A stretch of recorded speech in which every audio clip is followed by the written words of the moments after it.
Hi, this is your Satyababu, Faculty of Geography from Vijayanagaram. So first of all, welcome to our institute, Sri Vijayanagaram అండి. Sir మన దగ్గర online classes అలాగే offline classes రెండు అవైలబుల్గా ఉన్నాయి. మరి మీరు ఆన్లైన్ క్లాస్లో మన యాప్ ద్వారా మీరు క్లాసులు పొందాలనుకుంటే ప్లే స్టోర్లోకి వెళ్ళి శ్రీ ఇన్స్టిట్యూట్ అని చెప్పి మీరు యాప్ డౌన్లోడ్ చేసుకోవచ్చు. మన లోగోను కూడా ఇక్కడ ఒకసారి బోర్డులో చూడండి, మన లోగో ఈ సింబల్ ఉంటుందండి. ఇలాంటి లోగోతో ఉన్నటువంటి మన శ్రీ ఇన్స్టిట్యూట్ని మీరు ప్లే స్టోర్లో డౌన్లోడ్ చేసుకొని ఆన్లైన్ క్లాసెస్ కూడా పొందుతారని నేను ఆశిస్తున్నాను. రైట్, వన్స్ అగైన్ మళ్ళీ ఇంట్రడ్యూస్ చేస్తున్నానండి. This is your Satyababu, faculty of Geography. మరి ఈ జియోగ్రఫీ అనేటువంటి మేజర్ సోషల్ స్టడీస్ సబ్జెక్ట్లో మనకి 3 భాగాలుగా వర్గీకరించారు కాంపిటేటివ్ రంగంలో. ఏంటి అవి? జియోగ్రఫీలో ఉన్నటువంటి 3 భాగాలు ఏంటి అనే దాని గురించి ఒకసారి మనం తీసుకొని చూస్తే, సో ఇక్కడ జియోగ్రఫీ అనేది 3 భాగాలుగా వర్గీకరిస్తారు. అలాగే కాంపిటేటివ్లో మనం చదవడానికి 3 భాగాలు దీన్ని చేసుకున్నాం. ఏంటవి? ఇక్కడ ఉన్నటువంటి 3 పార్ట్స్ ఏంటి? ఆ 3 పార్ట్స్ అంటే ఇందులో ఒకటి తీసుకున్నట్లయితే Indian Geography, 2 AP Geography, 3 world Geography. ఇలా మనకి భారతదేశ భూగోళ శాస్త్రము, ఆంధ్రప్రదేశ్ భూగోళ శాస్త్రము, ప్రపంచ భూగోళ శాస్త్రము అని చెప్పి జియోగ్రఫీని మనం 3 భాగాలుగా కాంపిటేటివ్ రంగంలో చదవడానికి విభజించుకోవడం జరుగుతుంది. అయితే ఈ జియోగ్రఫీ అనేటువంటి క్లాస్ ఈరోజు మన శ్రీ ఇన్స్టిట్యూట్లో అన్ని రంగాల సబ్జెక్ట్స్తో పాటు జియోగ్రఫీ కూడా మనకి కోర్స్ ఆఫర్ అనేది మనకి ఇవ్వడం జరుగుతుంది. సో అందుకే మీరు ప్లే స్టోర్లో ఈ యాప్ని డౌన్లోడ్ చేసుకొని మిగతా పూర్తి విషయాల్ని సంప్రదిస్తారని కోరుతున్నాను. Right, come to the topic. జియోగ్రఫీలో మనకి ఈరోజు క్లాస్లో నేను ఒక భాగం లేదా ఒక పార్ట్ అయినటువంటి ఆంధ్రప్రదేశ్ భూగోళ శాస్త్రము అంటే ఏపీ జియోగ్రఫీని ఈరోజు క్లాస్లో ముందుగా మనం డిస్కస్ చేద్దాం. రైట్, చూడండి సార్, మరి ఆంధ్రప్రదేశ్ భూగోళ శాస్త్రము ఏపీ జియోగ్రఫీని ఒక్కసారి మనం చూసుకున్నట్లయితే ఈరోజు క్లాస్లో ఇందులో మనం యూనిట్ 1 మొదటి చాప్టర్ అయినటువంటి AP location and physical setting అంటే తెలుగులో ఆంధ్రప్రదేశ్ రాష్ట్రం యొక్క ఉనికి, క్షేత్రీయ అమరిక అనేటువంటి మొదటి చాప్టర్ని, మొదటి పాఠ్యాంశాన్ని ఈరోజు చాలా డీటెయిల్డ్గా, చాలా బ్రీఫ్గా డిస్కస్ చేయడం జరుగుతుంది. మరి ఆంధ్రప్రదేశ్ జియోగ్రఫీ అన్ని రంగాల పోటీ పరీక్షలకి చాలా కీలకమైనటువంటి విభాగం. ఇందులో మనకి ముఖ్యంగా ఏపీపీఎస్ నుంచి స్టేట్ కానిస్టేబుల్ ఎగ్జామినేషన్స్ కావచ్చు, స్టేట్ సబ్ ఇన్స్పెక్టర్ ఎగ్జామినేషన్స్ కావచ్చు, విఆర్ఓ ఎగ్జామ్ కావచ్చు, పంచాయతీ సెక్రటరీ కావచ్చు, సచివాలయం కావచ్చు, లేదా హైకోర్టు ఎగ్జామ్ కావచ్చు. ఇలా ఆంధ్రప్రదేశ్ పబ్లిక్ సర్వీస్ కమిషన్ నిర్వహించినటువంటి ఏ పోటీ పరీక్షకైనా అత్యంత కీలకమైనటువంటి భాగం. ముఖ్యంగా గ్రూప్ 2లో తీసుకుంటే జియోగ్రఫీ ఒకటే సుమారుగా Andhra Geography and Indian Geography మరియు ప్రపంచ వరల్డ్ జియోగ్రఫీ కలిపి మనకి 30 మార్కులు స్కోర్ చేసేటువంటి ఒక major topic and major subject ఏంటని అడిగితే జియోగ్రఫీ. అలాంటిది ఈరోజు క్లాస్లో మనం ముందుగా ఆంధ్రప్రదేశ్ యొక్క ఉనికి, క్షేత్రీయ అమరిక అనేటువంటి మొదటి పాఠ్యాంశాన్ని ఏపీ జియోగ్రఫీలో డిస్కస్ చేద్దాం.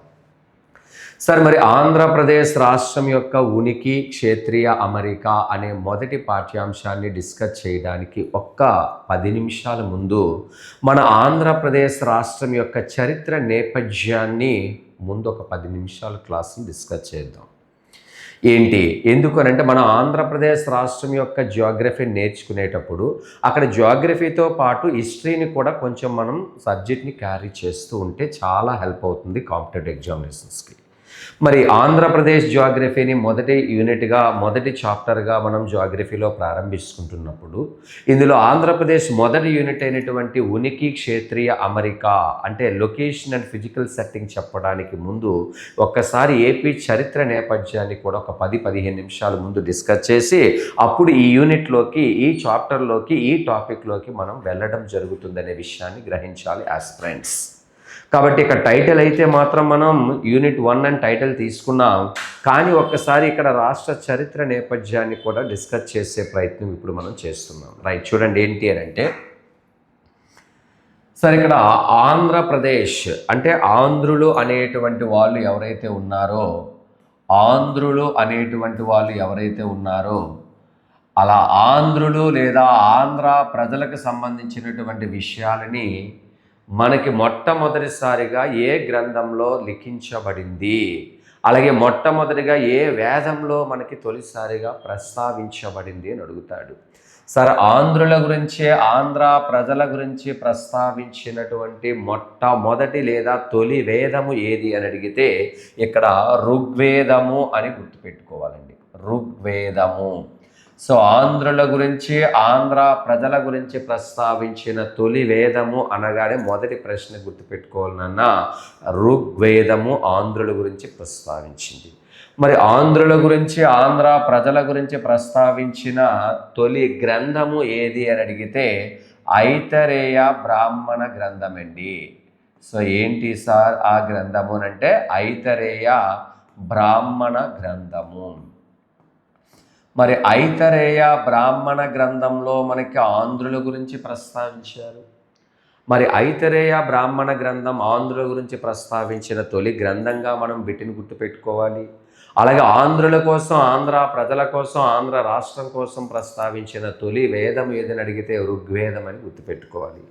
మరి ఋగ్వేదంలోని అలాగే ఈ ఐతరేయ బ్రాహ్మణ గ్రంథంలో ఉన్నటువంటి కొన్ని కథనాలు అలాగే కొన్ని విషయాలని మనం పరిశీలించి చూస్తే సార్ భారతదేశంలో తొలి కాలంలో ఆంధ్రులు ఎక్కడ జీవించి ఉండేవారు అని అంటే సార్ ఇక్కడ ఈ ప్రాంతంలో ఆంధ్రులు అనేటువంటి ప్రజలు ఎవరైతే ఉన్నారో ఆ ఆంధ్రులు అనేటువంటి ప్రజలు తొలి కాలంలో ఇక్కడ ఈ ప్రాంతంలో జీవించి ఉండేవారు లేదా ఈ ప్రాంతంలో నివాసం ఉండేవారని.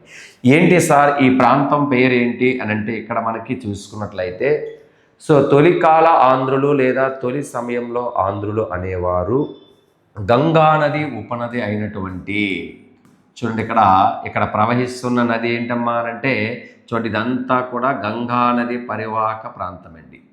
ఈ గంగానది పరివాహక ప్రాంతాన్ని మనం అబ్జర్వ్ చేస్తే గంగానది ఉపనది అయినటువంటి ఇక్కడ యమున అనేటువంటి ఒక నది ప్రవహిస్తుందండి. ఆ గంగానది ఉపనది అయినటువంటి యమున అనే నది పరివాహక ప్రాంతంలో మొదటి కాలంలో మన ఆంధ్రులు అనేవారు జీవించి ఉండేవారు ఇక్కడ. సో ఇక్కడ ప్రశ్న ఏంటంటే సో ఆంధ్రులు తొలి కాలంలో గంగానది ఉపనది అయినటువంటి యమునా నది పరిసర ప్రాంతాల్లో జీవించి ఉండేవారని మనకి ఏ వేదంలో చెప్పడం జరిగింది అని అడిగితే ఇక్కడ మీరు గుర్తుపెట్టుకోవాలి ఋగ్వేదంలో. అలాగే గంగానది ఉపనది అయినటువంటి యమునా నది పరిసర ప్రాంతాల్లో తొలి కాలంలో ఆంధ్రులు జీవించి ఉండేవారని మనకి ఏ గ్రంథంలో లిఖించబడింది అని అడిగితే ఐతరేయ బ్రాహ్మణ గ్రంథంలో చాలా స్పష్టంగా వివరించడం జరిగినది. మరి ఈ ప్రాంతంలో ఉన్నటువంటి మన ఆంధ్రులు అంటే యమునా నది పరిసర ప్రాంతాల్లో ఉన్నటువంటి ఆంధ్రులు అలా కాలక్రమేపేనా ఏం చేశారంటే వీళ్ళు దక్షిణ భారతదేశంలోని ఇక్కడ ఉన్నటువంటి మద్రాస్ లేదా ఈ యొక్క తమిళనాడు రాష్ట్రానికి చెందిన ఈ ప్రాంతంలో వచ్చి తర్వాత మన ఆంధ్రులు ఇక్కడ స్థిరపడడం జరిగిందండి. సో ఇక్కడ ఏంటి అంటే మన ఆంధ్రులు అనేవారు ఎక్కడ స్థిరపడ్డారు తర్వాత కాలంలో అనంటే సో గంగానది ఉపనది అయినటువంటి యమునా నది పరిసర ప్రాంతాల నుంచి ఇక్కడికి వలస వచ్చి మైగ్రేట్ అయ్యి దక్షిణ భారతదేశంలో ఉన్నటువంటి ఈ రాష్ట్రంలోకి వచ్చి స్థిరపడ్డారండి. ఏంటి సార్ ఇక్కడ ఉన్నటువంటి రాష్ట్రము ఏంటి అనంటే దక్షిణ భారతదేశంలో ఉన్నటువంటి ఈ రాష్ట్రాన్ని మనం ఏమని పిలుస్తామనంటే దీన్ని మనం మద్రాస్ రాష్ట్రము లేదా మద్రాస్ ప్రెసిడెన్సీ అని పిలుస్తామండి. ఈ మద్రాస్ రాష్ట్రము లేదా మద్రాస్ ప్రెసిడెన్సీలో మన తొలి కాలంలో ఆంధ్రులు ఇక్కడ గంగా నది ఉపనది అయినటువంటి యమునా నది పరిసర ప్రాంతాల్లో జీవించి ఉన్న వీరు కాలక్రమేపైన దక్షిణ భారతదేశంలోని ఈ యొక్క మద్రాస్ ప్రెసిడెన్సీ లేదా ఈ మద్రాస్ రాష్ట్రంలోకి వచ్చి తర్వాత స్థిర నివాసం ఉండేవారు మన తొలి ఆంధ్రులు. అంటే గంగానది ఉపనదైన యమునా నది నుంచి మనకి దక్షిణ భారతదేశంలో ఉన్నటువంటి తమిళియన్స్ లేదా మద్రాస్ ప్రెసిడెన్స్ లేదా మద్రాస్ రాష్ట్రంలో వచ్చి ఆంధ్రులు స్థిరపడ్డారనేది ఇక్కడ ప్రాథమికంగా ఆంధ్రప్రదేశ్ చరిత్ర నేపథ్యాన్ని మనం చూస్తున్నాం.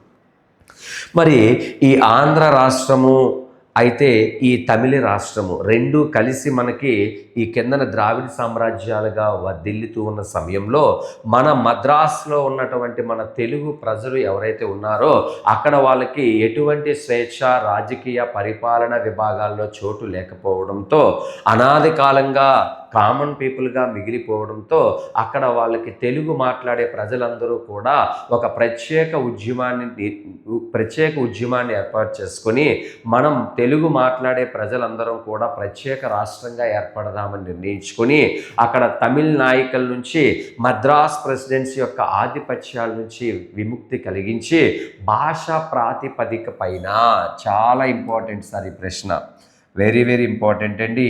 ఏం చెప్తున్నాడంటే భాషా ప్రాతిపదిక పైన. సార్ భాషా ప్రాతిపదిక పైన అనంటే భాష ప్రాతిపదిక పైన అంటే అర్థం ఏంటంటే language oriented. Sir language oriented అంటే భాష ప్రాతిపదికం అంటే ఏంటి? తెలుగు మాట్లాడే ప్రజలందరూ ఒకవైపుగా ఉన్నారు, తమిళ మాట్లాడే ప్రజలందరూ ఒకవైపుగా ఉండటం. అలా లాంగ్వేజ్ అనే మెయిన్ కాన్సెప్ట్ని తీసుకొని లాంగ్వేజ్ ఓరియంటెడ్గా ఇందులో ఇక్కడ తెలుగు మాట్లాడేటువంటి ప్రజలు ఎవరైతే ఉన్నారో, తెలుగు మాట్లాడేటువంటి ఆంధ్రులు ఎవరైతే ఉన్నారో వీళ్ళందరూ కూడా మాకు ప్రత్యేక రాష్ట్రాన్ని ఏర్పాటు చేయండి, కేవలం మాకు భాష ప్రాతిపదిక పైన కనీసం రాష్ట్రాన్ని ఏర్పాటు చేయండి, మాకు ఆర్థిక పరమైన రాజకీయ పరమైన పరిపాలన పరమైన స్వేచ్ఛా స్వతంత్రాలను కల్పించమని ఇక్కడున్నటువంటి ఆంధ్రులు డిమాండ్ చేయడం జరిగింది. అయితే ఈ డిమాండ్ ఎప్పటి నుంచి జరిగింది అనే దాని గురించి ఆంధ్రప్రదేశ్ హిస్టరీలో వస్తుందండి. బట్ జియోగ్రఫీలో కొంత హిస్టరీ చెప్పాలనేటువంటి ఉద్దేశంతో నేను ఇక్కడ కొంచెం 10 నిమిషాల్లో ఒక షార్ట్గా దీన్ని నేను తీసుకొని మీకు వివరిస్తాను. ఏంటంటే మరి ఇక్కడ తెలుగు మాట్లాడేటువంటి ప్రజలు ఇక్కడ పరిపాలన ఆర్థిక స్వేచ్ఛ స్వతంత్రాలను కల్పిస్తూ ప్రత్యేక రాష్ట్రమైనటువంటి ఆంధ్ర రాష్ట్రాన్ని ఏర్పాటు చేయమని చాలా సంవత్సరాలు 1913 ఆంధ్ర మహాసభల కాలం నుంచి కూడా డిమాండ్ చేయడం జరుగుతుందమ్మా. అయితే అలా 1913 ఆంధ్ర మహాసభలు జరుగుతున్నప్పటి నుంచి కూడా ప్రత్యేక రాష్ట్రం ఏర్పాటు చేయమని డిమాండ్ చేస్తే ఎవరూ కూడా దానికి స్పందించలేకపోయారు. అలా కాలక్రమేపైన అనేక ఉద్యమాలు, అనేక ధర్నాలు, అనేక ఉద్యమాలతో పాటు ప్రాణత్యాగాలు కూడా చేపట్టారు. ఏంటి? మాకు ప్రత్యేక రాష్ట్రాన్ని ఇవ్వండి, ఇంకా మద్రాస్ రాష్ట్రంలో ఉండం, మేము మద్రాస్ ప్రెసిడెన్సీలో కలిసి ఉండలేం, మాకు ప్రత్యేక రాష్ట్రాన్ని ఏర్పాటు చేయమని ఎన్నో ఉద్యమాలు, ధర్నాలు, అలాగే ఉద్యమ పోరాటాలు, ప్రాణత్యాగాలు కూడా చేశారు ఆంధ్ర ప్రజలు. అలా కేంద్ర కాంగ్రెస్ ప్రభుత్వం కూడా అలా మన రాష్ట్రమే కాకుండా ఇతర రాష్ట్రాలు కూడా భాషా ప్రాతిపదిక పైన రాష్ట్రాలను ఏర్పాటు చేయటం కోసం మనకి అనేక కమిటీలని, అనేక కమిషన్లు కూడా నియమించిందండి భారతదేశంలో. ఏంటి అవేనంటే ఉదాహరణకి షార్ట్లో కొన్ని ఇంపార్టెంట్గా హిస్టరీ కాబట్టి నేను జియోగ్రఫీ టీచ్ చేస్తున్నాను కాబట్టి హిస్టరీ అంశాలను కొన్ని అలా మనం నోటి ద్వారా అంటే ఒక పాఠం ద్వారా చెప్పుకోవడం వెళ్ళిపోవడం జరుగుతుంది. ఏంటి అవేనంటే ఇలా ఆంధ్ర రాష్ట్రము భాష ప్రాతిపదిక పైన ఏర్పాటు చేయడం కోసం అనేక విషయాలను ప్రస్తావించినటువంటి కమిషన్లు ఉన్నాయి. అందులో ఒకటి ఎస్కే తార్ కమిషన్ ఏదైతే ఉందో ఆ ఎస్కే తార్ కమిషన్ కూడా నియమించింది. పన్నాలాల్, జగత్ నారాయణ లాల్, బంజార్ లాంటి ప్రముఖ వ్యక్తులు ఇందులో ఉండి ఈ కమిషన్ కూడా రాష్ట్రాలు ఏమీ ఏర్పాటు చేయాల్సిన అవసరం లేదని నివేదికనిచ్చి వెళ్ళిపోయింది. ఇలాంటి కమిషన్తో పాటు తర్వాత జేవీపీ అనే ఒక కమిటీని కూడా నియమించింది. దీనినే మనం త్రిసభ్య కమిటీ అని పిలుస్తామండి. త్రిసభ్య కమిటీ అని అంటే ముగ్గురు కీలకమైనటువంటి ప్రముఖ వ్యక్తులతో నియమించినటువంటి కమిటీ అండి. జే అంటే ఇందులో జవహర్ లాల్ నెహ్రూ అని, వి అంటే సర్దార్ వల్లభాయ్ పటేల్ అని, అలాగే పి అంటే భోగరాజు పట్టాభి సీతారామయ్య అని చెప్పి ఇలా జేవీపీ కమిటీని కూడా 1948-49 కాలంలో దీన్ని నియమించి ఇలా ఎస్కే తార్ కమిషన్ కానీ, జేవీపీ కమిటీ కానీ, త్రిసభ్య కమిటీ కానీ, వాంచు కమిటీ కానీ, ఇలా చాలా కమిటీలు, చాలా కమిషన్లు ఆంధ్ర రాష్ట్ర ఏర్పాటు కోసం నియమించబడినవే. కానీ అందులో ఏ కమిటీ కానీ, ఏ కమిషన్ కానీ సంపూర్ణంగా రాష్ట్రం ఏర్పాటు కోసం మద్దతు ఇవ్వలేకపోయాయి.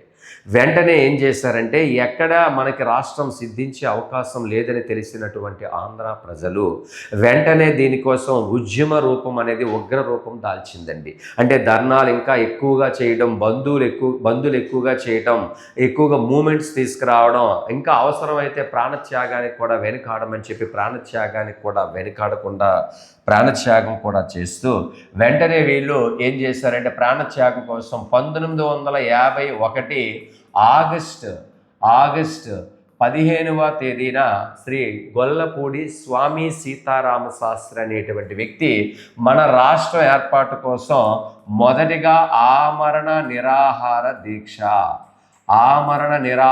దీక్ష చేపట్టినటువంటి వ్యక్తి అండి. చాలామంది ఏమనుకుంటారంటే, ఆంధ్ర రాష్ట్రం ఏర్పడడానికి ఆమరణ నిరాహార దీక్ష చేసినటువంటి వ్యక్తి శ్రీ పొట్టి శ్రీరాములు అనుకుంటారు మొదట. కానీ మొదటగా ఆమరణ నిరాహార దీక్షని అంటే ఫాస్టింగ్ మూమెంట్ని చేపట్టిన వ్యక్తి పొట్టి శ్రీరాములు గారు కాదండి. అలా మొదటిగా ఆంధ్ర రాష్ట్రం కోసం, ఆంధ్రప్రదేశ్ కోసం మొదటిగా ఆమరణ నిరాహార దీక్షని శ్రీ గొల్లపూడి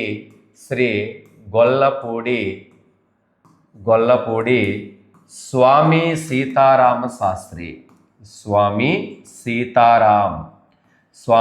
సీతారాం శాస్త్రి అనేటువంటి వ్యక్తికి, ఈ ప్రముఖ వ్యక్తి మన రాష్ట్రం కోసం, రాష్ట్రం ఏర్పాటు కోసం ఆమరణ నిరాహార దీక్ష చేస్తారు. ఎన్ని రోజులు చేస్తారు సార్ ఈయన అంటే 35 రోజుల పాటు చేశారండి. ఎక్కడ చేశారు ఈ యొక్క ఉద్యమాన్ని అంటే ఆమరణ నిరాహార దీక్ష ఉద్యమాన్ని అంటే మన తెలుగు రాష్ట్రమైనటువంటి ఆంధ్ర రాష్ట్రంలోని గుంటూరులో 35 రోజుల పాటు 1951 ఆగస్టు 15 సమయంలో మనకి అక్కడి నుంచి 35 రోజుల పాటు ఆమరణ నిరాహార దీక్ష చేస్తారు. కానీ ఇంత దీక్ష చేస్తున్నటువంటి ఈ వ్యక్తి ఎటువంటి రాష్ట్రం ఏర్పాటుకి ఎలాంటి ఆనవాలు, ఎలాంటి సూచనలు కనిపించలేకపోవడంతో వెంటనే ఇక్కడికి కేంద్ర కాంగ్రెస్ ప్రభుత్వం ఒక మధ్యవర్తిని పంపించిందండి. ఆయన పేరే ఏంటనంటే ఆచార్య వినోబా భావే. సో ఆచార్య వినోబా భావే అనే వ్యక్తి ఎవరు సార్ అంటే భూదాన ఉద్యమ నాయకులైన, అంటే భూమిని దానంగా ఇవ్వడానికి ఒక ఉద్యమాన్ని తీసుకొచ్చినటువంటి భూదాన ఉద్యమ నాయకులు ఆచార్య వినోబా భావే. సో ఆచార్య వినోబా భావే అనేటువంటి ఒక పెద్ద వ్యక్తి మధ్యవర్తిగా ఈ నిరాహార దీక్ష చేస్తున్నటువంటి గొల్లపూడి స్వామి సీతారామ శాస్త్రి దగ్గరికి వచ్చి, మీరు ఈ ఉద్యమాన్ని ఆపేయండి, ఉద్యమం వలన ఎలాంటి లాభం లేదు, మీరు ప్రాణం పోయే అవకాశం ఉంది కానీ తప్ప ఎలాంటి స్పందన లేదు, నా మాట విని ఈ ఉద్యమాన్ని ఆపివేయమని చెప్పి ఈ ఆచార్య వినోబా భావే సలహాలు ఇవ్వటం జరుగుతుంది. కాబట్టి భూదాన ఉద్యమ నాయకుడైనటువంటి ఆచార్య వినోబా భావే సలహాలు సూచనల మేరకు ఇక్కడ గొల్లపూడి స్వామి సీతారామ శాస్త్రి గారు 35 రోజుల తర్వాత ఈ ఆమరణ నిరాహార దీక్షను విరమించుతారు. మరి ఈయన ఆమరణ నిరాహార దీక్షను విరమించిన తర్వాత ఈయన ప్లేస్లో తిరిగి మళ్ళీ ఆమరణ నిరాహార దీక్ష చేపట్టినటువంటి ప్రముఖ వ్యక్తి, అమరజీవిని మనకు అందరికీ తెలిసినటువంటి వ్యక్తి ఎవరండి అని అంటే ఆయన శ్రీ పొట్టి శ్రీరాములు గారండి. సో ఆయన ఏం చెప్పారు, ఆయన ఏం చేస్తున్నారు అనే దాని గురించి తీసుకుంటే, ఆంధ్రుల కోసం, ఆంధ్ర రాష్ట్ర కోసం 1952 అక్టోబర్ 19వ తేదీ నుంచి అదే 1952 డిసెంబర్ 15వ తేదీ వరకు సుమారుగా ఎన్ని రోజులు ఈయన ఆమరణ నిరాహార దీక్షను చేపట్టారు అనంటే సుమారుగా 58 రోజులని 58 రోజులు ఆమరణ నిరాహార దీక్ష చేశారండి. ఎక్కడ చేశారు ఈయన అనంటే మద్రాస్, అంటే మద్రాస్ రాష్ట్రం అయినటువంటి ఆ మద్రాస్ రాష్ట్రంలోని బలుసు సాంబమూర్తి ఇంటిలో. సో బలుసు సాంబమూర్తి, సో బలుసు సాంబమూర్తి గారి ఇంటి దగ్గర ఏం చేశారంటే ఆ బలుసు సాంబమూర్తి దగ్గర ఇంటి దగ్గర ఆమరణ నిరాహార దీక్షని 1952 అక్టోబర్ 19 నుంచి డిసెంబర్ 15వ తేదీ వరకు మనకి ఆమరణ నిరాహార దీక్షను చేశారండి శ్రీ పొట్టి శ్రీరాములు గారు. మరి ఈ పొట్టి శ్రీరాములు గారు ఆమరణ నిరాహార దీక్ష రోజు రోజుకి పెరుగుతూ వచ్చి 58 రోజుల తర్వాత అనగా 1952 డిసెంబర్ 15వ తేదీన అర్ధరాత్రి ఆయన నిర్వినీయం చెందడం జరిగింది. అంటే ఆ అమరజీవి అమరులవ్వడం, నింగికి వెళ్ళిపోవడం జరిగింది. ఎప్పుడైతే ఈయన 1952 డిసెంబర్ 15వ తేదీన 58వ రోజుల తర్వాత ఆ మద్రాస్ బలుసు సాంబమూర్తి ఇంటి దగ్గర ఈ దీక్ష మధ్యలోనే డిసెంబర్ 15వ తేదీన అర్ధరాత్రి ఆయన మరణించడంతో టంగుటూరి ప్రకాశం పంతులు గారు లాంటి ప్రముఖ మరొక నాయకుల సహకారంతో ఈయన యొక్క అంతిమ యాత్రని మద్రాస్ పురవీధుల్లో చేపట్టడం జరిగింది. ఈయన ప్రాణత్యాగం వలన మన ఆంధ్ర ప్రజలు, మద్రాస్ కాలేజీలో చదువుకున్న ఆంధ్ర ప్రజలు రోడ్డుపైకి వచ్చి పెద్ద సంఖ్యలో ధర్నాలు, ఉద్యమాలు, ఉగ్రరూపాలు దాల్చడంతో వెంటనే కేంద్ర కాంగ్రెస్ ప్రభుత్వం స్పందించి ఒక కమిటీని నియమించి మీరు ఇంకా అల్లర్లు, ఇంకా ప్రాణత్యాగాలు ఆపండి, మీకు వెంటనే రాష్ట్రాన్ని భాషా ప్రాతిపదిక పైన ఏర్పాటు చేస్తామని హామీ ఇవ్వడం జరిగింది కేంద్ర ప్రభుత్వం. అప్పుడు ఈయన ప్రాణత్యాగం వలన ఈ అమరజీవి అయినటువంటి పొట్టి శ్రీరాములు గారు మనకి రాష్ట్రం కోసం ఎంత కృషి చేశారో తెలుస్తుంది. ఇలా 1952 అక్టోబర్ 19 నుంచి డిసెంబర్ 15 58 రోజుల పాటు నిరాహార దీక్ష చేసి చివరికి ఈయన ప్రాణత్యాగం చేసి మరణం చెంది నిర్వినీయం చెందిన తర్వాతే మనకి రాష్ట్రానికి ఒక ప్రత్యేక రాష్ట్రంగా, ఒక భాషా ప్రాతిపదిక పైన ఏర్పాటు చేసిన రాష్ట్రంగా ఇస్తామని హామీ ఇచ్చి వెంటనే మనకి ఏం చేసిందనంటే 1952లో ఈయన ఎప్పుడైతే మరణించారో దీనికోసం మరికొన్ని కమిటీలను నియమించుకొని కేంద్ర కాంగ్రెస్ ప్రభుత్వం ఒక నిర్ణయానికి వచ్చి ప్రత్యేకమైనటువంటి మీకు ఒక రాష్ట్రాన్ని, భాషా ప్రాతిపదిక పైన రాష్ట్రాన్ని ఏర్పాటు చేస్తున్నామని చెప్పి ఆంధ్ర రాష్ట్రము, చూడండి ఇక్కడ ఏ రాష్ట్రం అండి ఇది, ఆంధ్రప్రదేశ్ కాదమ్మా, ఆంధ్ర రాష్ట్రము. అంటే దీన్నే మనం ఆంధ్ర స్టేట్ అని పిలుస్తామండి.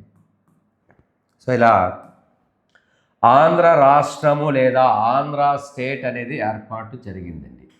సో మనకి అమరజీవి పొట్టి శ్రీరాములు ప్రాణత్యాగం చేసిన తర్వాతే రాష్ట్రం సిద్ధించిందని చెప్పాను. అయితే సార్ నేను ఏం చెప్తున్నాను, మనం డిస్కస్ చేస్తున్న సబ్జెక్ట్ ఏంటంటే జియోగ్రఫీ, ఆంధ్రప్రదేశ్ జియోగ్రఫీ. మరి ఇప్పటి వరకు నేను ఏం చెప్తున్నానంటే ఆంధ్రప్రదేశ్ రాష్ట్రానికి సంబంధించినటువంటి చరిత్ర నేపథ్యాన్ని ఒక 10 నిమిషాలు మీకు చెప్తానని ముందే చెప్పాను. అది కూడా ఎలా చెప్పానంటే చాలా స్పీడ్గా, చాలా స్పాంటేనియస్గా, సింపుల్ వేలో చెప్పాను. మనకి ప్రతిదీ బోర్డు మీద రాయకుండా చెప్పాను. ఏం చెప్పాను, 1913 ఆంధ్ర మహాసభల సమయం నుంచి అలా 1948, 49, 50, 51, 52 సంవత్సరాల కాలంలో చాలా ఉద్యమాలు, చాలా ధర్నాలు, చాలా కమిషన్లు, చాలా కమిటీలు రాష్ట్రం ఏర్పాటు చేయడానికి ప్రయత్నించాయి, విఫలమయ్యాయి, ఫెయిల్ అయ్యాయి. చివరికి స్వామి సీతారామ శాస్త్రి దీక్ష కూడా మధ్యలో విఫలమైంది. కానీ నిజంగా అమరులై ప్రాణత్యాగం చేసి రాష్ట్రం ఏర్పాటుకు విశేషంగా కృషి చేసినటువంటి అమరజీవి పొట్టి శ్రీరాములు ప్రాణత్యాగం వలన మనకి మద్రాస్ ప్రెసిడెన్సీ నుంచి ఆంధ్ర రాష్ట్రం ఏర్పడింది. ఇది ఒక ఇంపార్టెంట్ బిట్ అండి. అది ఏపీ హిస్టరీలో అడగొచ్చు, ఏపీ జియోగ్రఫీలో అడగొచ్చు. ఏంటి, ఆంధ్ర రాష్ట్ర అవతరణ ఏ రాష్ట్రం నుంచి బైఫర్ఫికేషన్ లేదా ఏ రాష్ట్ర విభజన ద్వారా ఏర్పడిందని అడిగితే మద్రాస్ రాష్ట్రము లేదా మద్రాస్ ప్రెసిడెన్సీ లేదా తమిళనాడు రాష్ట్రం నుంచి మన ప్రత్యేకంగా ఆంధ్ర రాష్ట్రం ఏర్పడిందండి. ఏ విధంగా ఏర్పడిందనంటే ఇది భాష ప్రాతిపదిక పైన. సో భాష ప్రాతిపదిక పైన అంటే భాష ప్రాతిపదిక పైన అని అంటే దీన్ని లాంగ్వేజ్ ఓరియంటెడ్గా ఏర్పడింది. ఏంటది? తెలుగు మాట్లాడే ప్రజలందరినీ మాత్రమే సపరేట్గా ఆంధ్ర రాష్ట్రంగా తీసుకెళ్ళి తమిళ మాట్లాడే ప్రజలందరినీ తమిళియన్స్గా మద్రాస్ ప్రెసిడెన్సీగా మద్రాస్ రాష్ట్రంగా విడిచిపెట్టడం జరిగింది. అలా భాష ప్రాతిపదిక పైన ఆంధ్ర రాష్ట్ర అవతరణ ఎప్పుడు జరిగింది అనేది చాలా చాలా important bit and AP Geography కూడా. సో ఆంధ్ర రాష్ట్రము అవతరణ ఎప్పుడు జరిగిందంటే 1953 1953 అక్టోబర్ 1వ తేదీన ఆంధ్ర రాష్ట్రం అవతరణ అనేది జరిగినది. మరి ఆంధ్ర రాష్ట్రము ఏర్పాటు 1953 అక్టోబర్ 1వ తేదీన జరిగితే ఈ ఆంధ్ర రాష్ట్రం అనేది తెలుగు ప్రజలందరినీ కలిపి ఎన్ని జిల్లాలుగా తీసుకొచ్చి ప్రత్యేక రాష్ట్రంగా ఏర్పాటు చేశారు అనంటే ఇక్కడ మొదటిగా 11 జిల్లాలతో ఆంధ్ర రాష్ట్రం ఏర్పాటు జరిగింది. మరి ఈ 11 జిల్లాలతో ఆంధ్రప్రదేశ్ రాష్ట్ర తొలి రాజధాని ఎక్కడ ఏర్పాటు చేశారు అనంటే ఆంధ్ర రాష్ట్రానికి తొలి రాజధాని కర్నూలులో ఏర్పాటు చేశారు. అలాగే ఆంధ్ర రాష్ట్రానికి తొలి హైకోర్టుని ఎక్కడ ఏర్పాటు చేశారు అనంటే తొలి హైకోర్టుని గుంటూరులో ఏర్పాటు చేశారు. మరి ఈ ఆంధ్ర రాష్ట్రానికి తొలి ముఖ్యమంత్రిగా ఎవరిని నియమించారు అనంటే టంగుటూరి ప్రకాశం పంతులు గారిని నియమించారండి. సో ఎవరిని నియమించారు సార్ అంటే టంగుటూరి ప్రకాశం పంతులు గారు ఎవరైతే ఉన్నారో ఆ టంగుటూరి ప్రకాశం పంతులు గారిని నియమించుకోవడం జరిగింది. మరి దీనికి తొలి గవర్నర్గా ఎవరు అని అడిగితే సీఎం త్రివేది. అంటే సీఎం త్రివేది అంటే ఈయన యొక్క పూర్తి పేరు ఏంటంటే చందులాల్ మాధవ్ త్రివేది. చాలా ఇంపార్టెంట్ అండి. ఇందులో ప్రతి ఒక్కటి కూడా ఏపీ హిస్టరీకి సంబంధించిన ప్రశ్నలు మరియు ఏపీ జియోగ్రఫీకి సంబంధించిన ప్రశ్నలు కూడా దాగి ఉన్నాయనే విషయాన్ని గ్రహించాలి ఆస్పిరెంట్స్. ఏంటి? ఆంధ్ర రాష్ట్రము అనేది భాష ప్రాతిపదిక పైన మద్రాస్ ప్రెసిడెన్సీ లేదా మద్రాస్ రాష్ట్రం లేదా తమిళనాడు నుంచి ఏర్పడింది. ఇది భాషా ప్రాతిపదిక పైన ఏర్పడినటువంటి మొదటి రాష్ట్రంగా కూడా చరిత్ర చెబుతుంది.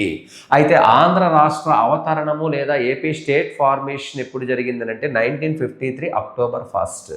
ఎన్ని జిల్లాలతో ఆంధ్ర స్టేట్ ఫార్మేషన్ జరిగిందనంటే 11 జిల్లాలతో ఏర్పడింది. దీనికి తొలి రాజధానిగా ఏమి ఏర్పాటు చేశారు ఎక్కడ అంటే కర్నూలు. తొలి రాజధానిగా మనకి దీన్ని కర్నూలులో నియమించుకున్నారు. అలాగే దీనికి తొలి హైకోర్టు ఎక్కడ పెట్టారనంటే గుంటూరులో పెట్టారు. దీనికి తొలి ముఖ్యమంత్రిగా ఎవరనంటే టంగుటూరి ప్రకాశం పంతులు గారు దీనికి తొలి ముఖ్యమంత్రిగా first chief minister in Andhra state. అలాగే దీనికి ఫస్ట్ గవర్నర్గా ఎవరిని నియమించారంటే చందులాల్ మాధవ్ త్రివేది. ఆయన పూర్తి పేరు చందులాల్ మాధవ్ త్రివేది. దీన్ని మనం సీఎం త్రివేదిగా పిలుస్తాము. ఇలా 1953 నుంచి 1956 వరకు ఒకసారి మనం ఇక్కడ అబ్జర్వ్ చేస్తే ఎలా అంటే 1953 నుంచి 1956వ సంవత్సరం వరకు ఒక ఆంధ్ర రాష్ట్రంగానే అవతరించింది, ఆంధ్ర రాష్ట్రంగానే వర్ధిల్లింది. మరి 1956వ సంవత్సరంలో మన ఆంధ్ర రాష్ట్రానికి చివరి ముఖ్యమంత్రి, మొదటి ముఖ్యమంత్రిగా ఎవరిని చెప్పామండి? టంగుటూరి ప్రకాశం పంతులు గారు ఉంటే దీనికి చివరి ముఖ్యమంత్రిగా ఎవరు పనిచేశారనంటే బెజవాడ గోపాలరెడ్డి. సో ఎవరండి అంటే బెజవాడ గోపాలరెడ్డి. సో బెజవాడ గోపాలరెడ్డి గారు దీనికి ఏం చేశారంటే చివరి ముఖ్యమంత్రిగా పనిచేశారండి. సో చాలా ఇంపార్టెంట్. ఆంధ్ర రాష్ట్ర అవతరణం జరిగినప్పుడు తొలి ముఖ్యమంత్రిగా టంగుటూరి ప్రకాశం పంతులు గారు ఉంటే ఆంధ్ర రాష్ట్రంగా ఉన్నప్పుడు చివరి దశలో దానికి చివరి ముఖ్యమంత్రిగా ఎవరున్నారని అడిగితే బెజవాడ గోపాలరెడ్డి గారు ఉన్నారు.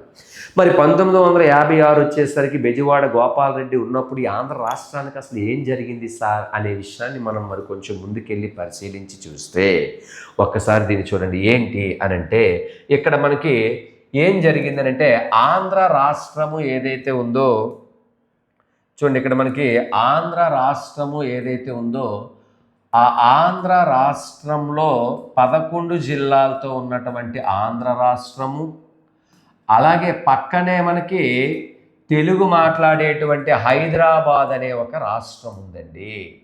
హైదరాబాద్ రాష్ట్రము. సో హైదరాబాద్ అనేటువంటి రాష్ట్రము హైదరాబాద్ నిజాం ప్రాంతం నుంచి ప్రత్యేక రాష్ట్రంగా ఏర్పడింది అనే విషయాన్ని కూడా ఇక్కడ మనం తెలంగాణ హిస్టరీని కూడా మనం లింకప్ చేసి చూసుకోవాల్సి వస్తుంది. ఏంటి అంటే హైదరాబాద్ రాష్ట్రంలో ఎన్ని జిల్లాలు ఉన్నాయి? అప్పుడు తెలుగు మాట్లాడేటువంటి జిల్లాలు, తెలుగు ప్రజలు 9 జిల్లాలు ఉన్నాయండి. అలా మన ఆంధ్ర రాష్ట్రం ఏర్పడినప్పుడు 11 జిల్లాలు, అలాగే హైదరాబాద్ రాష్ట్రంలో తెలుగు మాట్లాడేటువంటి 9 జిల్లాలు కలిపి మొత్తం 20 జిల్లాలు తెలుగు మాట్లాడే ప్రజలు కనిపిస్తున్నారండి ఇక్కడ. ఈ 20 జిల్లాలు తెలుగు మాట్లాడే ప్రజలు ఉన్నారు. అప్పటికే ఇది వేరే రాష్ట్రంగా ఉంది, ఇది వేరే రాష్ట్రంగా ఉంది. ఆంధ్ర రాష్ట్రానికి తొలి ముఖ్యమంత్రి టంగుటూరి ప్రకాశం పంతులు గారు, చివరి ముఖ్యమంత్రి బెజవాడ గోపాలరెడ్డి గారు అని చెప్పాను. మరి ఆ ఆంధ్ర రాష్ట్రం పక్కన పెడితే తెలంగాణ రాష్ట్రం అనేది ఏదైతే ఉందో దాన్ని హైదరాబాద్ రాష్ట్రం అనేవారు పూర్వం. మరి హైదరాబాద్ రాష్ట్రానికి తొలి ముఖ్యమంత్రి మరియు హైదరాబాద్ రాష్ట్రానికి చివరి ముఖ్యమంత్రిగా ఎవరున్నారు అనంటే బూర్గుల రామకృష్ణారావు. సో ఎవరండి అనంటే బూర్గుల రామకృష్ణారావు. ఈ బూర్గుల రామకృష్ణారావు చివరి మరియు తొలి ముఖ్యమంత్రిగా హైదరాబాద్ రాష్ట్రానికి ముఖ్యమంత్రిగా పనిచేస్తున్నారు.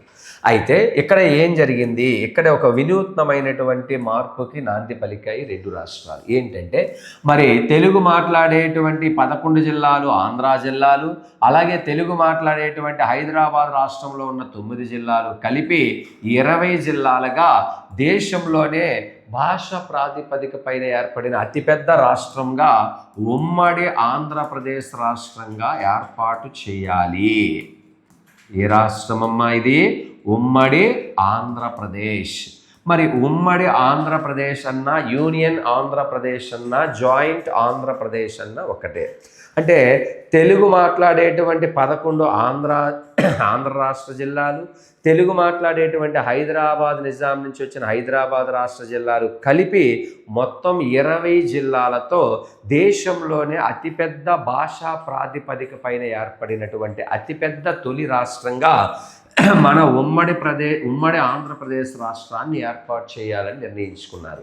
మరి ఉమ్మడి ఆంధ్రప్రదేశ్ అనే రాష్ట్రాన్ని ఏర్పాటు చేయడానికి ఈ రెండు రాష్ట్రాలకు సంబంధించినటువంటి ప్రజలు మరియు ప్రముఖ సీనియర్ నాయకులు ఏం చేశారంటే ఒక దగ్గర కూర్చొని ఒక సమావేశాన్ని ఏర్పాటు చేసుకొని తుది నిర్ణయాలన్నీ కూడా అంగీకరించుకొని తర్వాత రాష్ట్రం ఏర్పాటు కోసం ప్రయత్నిద్దామని చెప్పి పిలుపునిచ్చి ఇలా ఉమ్మడి ఆంధ్రప్రదేశ్ రాష్ట్రం ఏర్పాటు కొరకు 1956 ఫిబ్రవరి 20వ తేదీన ఢిల్లీలో జరిగినటువంటి ఈ ఒప్పందాన్ని పెద్ద మనుషుల ఒప్పందము అని పిలుస్తారండి. సో పెద్ద మనుషుల ఒప్పందాన్నే ఇంగ్లీష్లో జెంటిల్మెన్ అగ్రిమెంట్ అని పిలుస్తారండి. మరి పెద్ద మనుషుల ఒప్పందము లేదా జెంటిల్మెన్ అగ్రిమెంట్ మీద ఏపీ హిస్టరీ నుంచి ప్రశ్న అడుగుతున్నాడు, ఏపీ జియోగ్రఫీ నుంచి కూడా ప్రశ్న అడుగుతున్నాడండి. ఏంటి అనంటే ఉమ్మడి ఆంధ్రప్రదేశ్లో ఏ రెండు రాష్ట్ర భూభాగాలు విలీనమయ్యాయనంటే ఆంధ్ర అనే రాష్ట్రంతో 11 జిల్లాలు, హైదరాబాద్ అనే రాష్ట్రంలో ఉన్న 9 జిల్లాలు కలిపి మొత్తం 20 జిల్లాలుగా ఏర్పడడానికి మనకి ఉమ్మడి ఆంధ్రప్రదేశ్ రాష్ట్రంగా ఆవిర్భవించడానికి మనకి దీన్ని ఢిల్లీలో ఒక సమావేశాన్ని ఏర్పాటు చేసి అందులో హాజరయ్యారు రెండు రాష్ట్రాల నుంచి పెద్దలు లేదా ప్రముఖ నాయకులు. ఇందులో ఈ 1956 ఫిబ్రవరి 20న ఈ ఢిల్లీలో జరిగినటువంటి పెద్ద మనుషుల ఒప్పందం లేదా జెంటిల్మెన్ అగ్రిమెంట్లో జేవి నరసింగరావు, అలాగే కేవి రంగారెడ్డి, అలాగే మర్రి చెన్నారెడ్డి, అలాగే బూర్గుల రామకృష్ణారావు, నీలం సంజీవరెడ్డి, అలాగే అల్లూరి సత్యనారాయణరాజు ఇలాంటి తదితరులందరూ కూడా తెలుగు రాష్ట్రాలైనటువంటి రెండు రాష్ట్రాల నుంచి కూడా అక్కడ కొంతమంది నాయకులు హాజరయ్యి ఈ ఒప్పందంలో కొన్ని నియమ నిబంధనల ప్రకారం కొన్ని ఒప్పందాలపైన సంతకాలు చేసుకోవడం జరిగింది. ఆ ఒప్పందాలు ఏంటి, ఆ ఒప్పంద పత్రంలో ఉన్నటువంటి అంశాలు ఏంటనేది మీకు ఇంకా ఏపీ హిస్టరీలో బ్రీఫ్గా ఉంటుందమ్మా. అంటే మనకి ఇక్కడ సింపుల్ వేలో ఆ హిస్టరీని చూపిస్తున్నాననే విషయాన్ని గ్రహించాలి ఆస్పిరెంట్స్. ఎందుకంటే మనం ఏపీ హిస్టరీ చెప్పాలనేది కాదు, ఏపీ జియోగ్రఫీ చెప్పాలి. ఆ ఏపీ జియోగ్రఫీ చెప్పడానికి కొంత హిస్టరీని మీకు ఇంట్రడ్యూస్ చేసి ఆంధ్రప్రదేశ్ ఎలా ఆవిర్భవించింది, ఆంధ్ర రాష్ట్రం ఎలా ఆవిర్భవించింది, నవ్యాంధ్రప్రదేశ్ ఎలా ఆవిర్భవించింది అని చెప్పడం కోసం నా ముఖ్య ఉద్దేశం. అందుకనే దీన్ని సింపుల్ వేలో షార్ట్ వేలో మీకు సింపుల్గా మీకు డిస్కస్ చేస్తూ వస్తున్నాను. అయితే ఇలా పెద్ద మనుషుల ఒప్పందంలో కొన్ని తదితర అంశాలపైన పెద్ద మనుషులందరూ కూడా సంతకాలు చేసి సరే మనం రెండు రాష్ట్రాల భూభాగ ప్రజలను కలిసి దేశంలోనే అతిపెద్ద భాషా ప్రాతిపదిక పైన ఏర్పడిన రాష్ట్రంగా ఈ ఉమ్మడి ఆంధ్రప్రదేశ్ రాష్ట్రాన్ని ఏర్పాటు చేద్దామని నిర్ణయం తీసుకోవడం జరిగింది.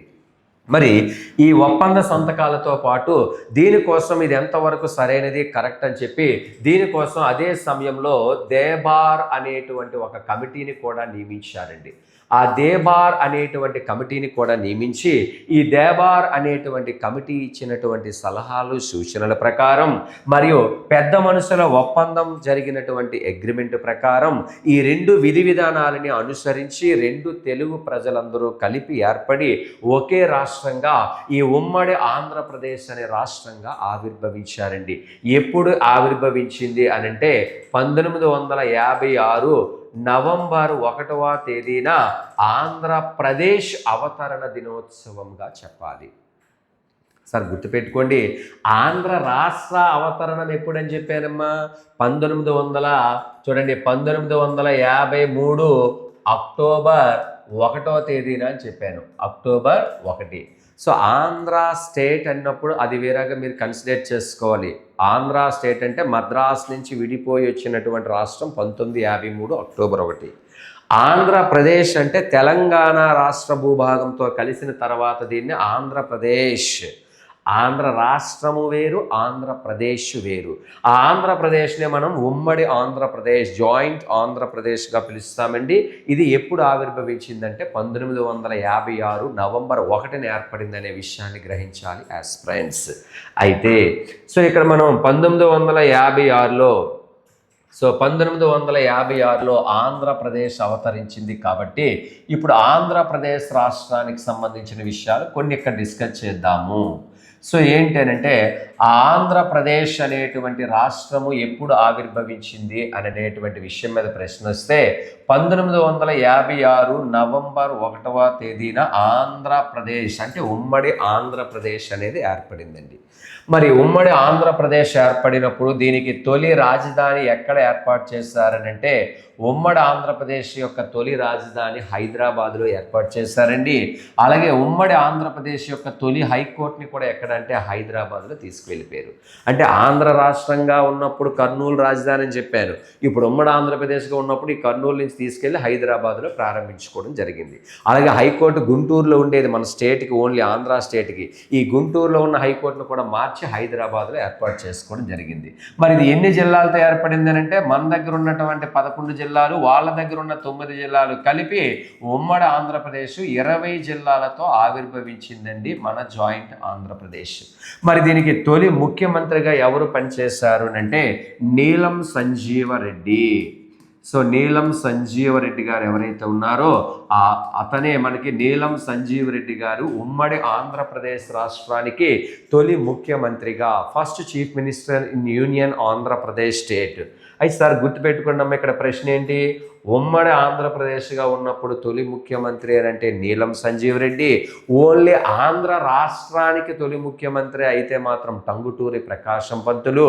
ఆంధ్ర రాష్ట్రం చివరగా ఉన్నప్పుడు చివరి దశలో బెజవాడ గోపాలరెడ్డి. ఆంధ్ర తెలంగాణ కలిసిపోయిన తర్వాత ఉమ్మడి ఆంధ్రప్రదేశ్గా ఏర్పడినప్పుడు Neelam Sanjiva Reddy. Right, getting my point. ఇక్కడ చాలా జాగ్రత్తగా చూసుకోవాలి.